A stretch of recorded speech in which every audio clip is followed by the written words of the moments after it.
Flood by Donovan. Big piles of snow are called snowdrifts.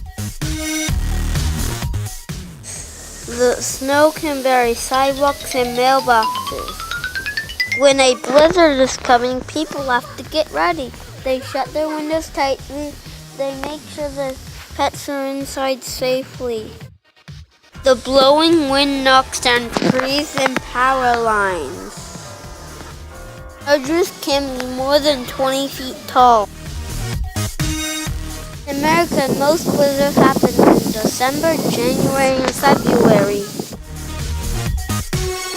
The weather has to be below 30 degrees for water to fall to earth. That water is from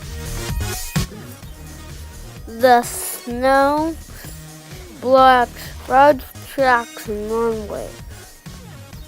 Blizzard is one of nature's most powerful storms. A blizzard, it can take weeks for all the snow to melt. Hope you learned something about blizzards.